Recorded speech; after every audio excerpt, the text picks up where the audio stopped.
आप देख रहे हैं नेटवर्क 33 राजकुमार के साथ। नेटवर्क 33 में आज की कहानी हमारे साथ शेयर की है राजा वैद्य जी ने।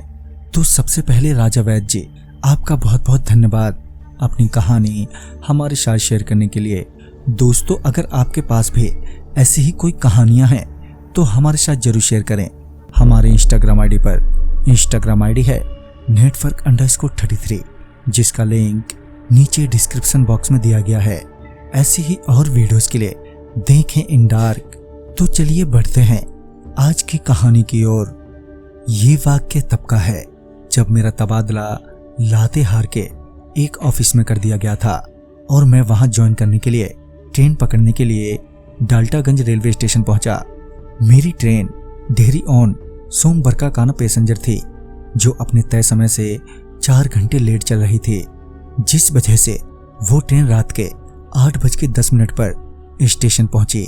ट्रेन की जिस बोगी में मैं सवार हुआ उसमें मेरे अलावा सिर्फ 2 लोग ही सफर कर रहे थे, जिस वजह से मुझे बैठने के लिए सीट तो बड़ी आसानी से मिल गई, मगर थोड़ा अजीब सा लग रहा था।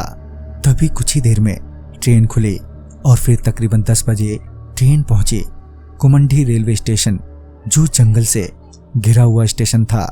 शायद इसी वजह से वो स्टेशन बेहद सुनसान भी था, जहां अक्सर पैसेंजर गाड़ी रुकते ही बाहर चहलकदमी करने लगते हैं। वहीं यहां पर एक भी पैसेंजर नहीं उतरा। ट्रेन को उस स्टेशन पर रुके 20 से 30 मिनट बीत चुके थे, मगर ट्रेन अभी भी नहीं खुली थी, जिस वजह से मुझे थोड़ी इरिटेशन भी होने लगी थी। और इरिटेशन तब बढ़ गई जब अगला आधा घंटा भी बीत गया। तभी मैं ट्रेन से गुस्से में उतरा, ये जानने के लिए कि आखिर भला ऐसा क्या हो गया है जो अब तक ट्रेन यहीं अटकी पड़ी है। मैं अभी ट्रेन के इंजन की ओर बढ़ा ही था कि मुझे लगा कि कोई मेरे पीछे पीछे चल रहा है। जब मैंने पीछे पलटकर देखा तो कोई लड़खड़ाता हुआ मेरी ओर आता हुआ नजर आया, और जब वो मेरे करीब आया तो पता चला कि वो उसी ट्रेन का गार्ड है, मगर वो काफी जख्मी था। उसके सिर से खून निकल रहा था। मैंने जब उससे पूछा, आपकी ये हालत कैसे हुई, तो इस पर वो बड़े गुस्से में बोला, तुम चले जाओ यहाँ से, नहीं तो तुम्हारा भी यही हाल होगा, समझे। जिस तरह से उस गार्ड ने जवाब दिया, उससे मैं एकदम से आपे से बाहर हो गया और मैं ये भूल गया कि उस बेचारे को बहुत चोट लगी है। फिर मैं भी उससे गुस्से से बोला, कहाँ चला जाऊं, हाँ, तुमने कब से ये ट्रेन यहाँ पर बेमतलब की रोक रखी है। इस पर वो बोला, अब ये ट्रेन यहाँ से कहीं नहीं जाएगी। और ये बोलते हुए वो ट्रेन में चढ़ने की जगह जंगल की ओर चला गया। मैं भी सोचने लगा कि ये जंगल में क्यों चला गया भला, और ये ट्रेन अब कब चलेगी। ये सोचते हुए मैं पहुंचा स्टेशन मास्टर के पास, मगर उस वक्त स्टेशन मास्टर अपने रूम में नहीं थे, मगर वही गार्ड मुझे वहीं के एक बेंच पर बैठा हुआ नजर आया। मैंने एक बार फिर उससे पूछा, अरे कब चलेगी ये ट्रेन। मैंने इतना कहा ही था कि उस गार्ड ने झटके से मेरी गर्दन पकड़ ली और ऊपर उठाते हुए बोला, तेरे को समझ नहीं आता, जब मैंने कहा कि ये ट्रेन कहीं नहीं जाएगी तो क्यों मुझे बार बार तंग कर रहा है। और ये कहते हुए मुझे वहीं जोर से पटक दिया, जिस वजह से एक पल को मेरी आंखों के सामने अंधेरा छा गया था। तभी ट्रेन से कुछ लोग दौड़ते हुए मेरे पास आए और मेरे को सहारा देते हुए ट्रेन में ले गए। पानी पीने के बाद मुझ में थोड़ी जान आई। फिर उन्हीं में से एक मुसाफिर ने कहा, तुम पागल तो नहीं हो क्या, हाँ, तुम्हें पता नहीं इस स्टेशन के बारे में।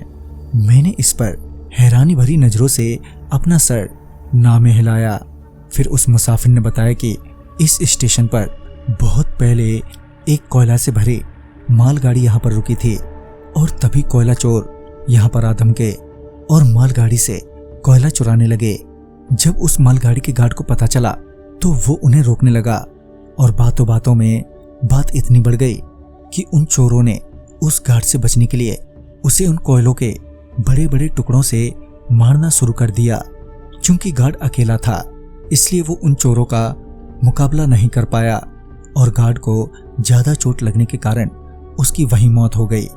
उसके बाद से उस मालगाड़ी के गार्ड का भूत इस स्टेशन पर घूमने लगा, उन चोरों की तलाश में। कहते हैं इस स्टेशन पर शाम के 4 बजे के बाद कोई रुकता नहीं है, क्योंकि वही गार्ड यहाँ पर चक्कर लगाता रहता है। उसके बाद से यहाँ पर कोई भी लूट मार भी होना बंद हो गई है, जबकि ये बिल्कुल जंगलों के बीच सुनसान स्टेशन है। ये सुनने के बाद मेरे को उस आदमी पर विश्वास नहीं हुआ, जबकि मैंने सब अपनी आंखों से देखा था। मैं पहले कभी भूत प्रेतों पर ना तो विश्वास करता था और ना आज करता हूँ। भले ही उस आदमी ने जो भी कहा हो, मेरे लिए वो सिर्फ एक आम हादसा था या शायद मेरी आंखों का धोखा। तो दोस्तों, इस कहानी में बस इतना ही। कहानी आपको पसंद आई हो तो लाइक शेयर करें और साथ ही हमें कमेंट बॉक्स में जरूर बताएं। तो मैं आपका दोस्त राजकुमार जल्द ही मिलूंगा आप ही की भेजी एक नई कहानी के साथ। तब तक के लिए बाय एंड टेक केयर।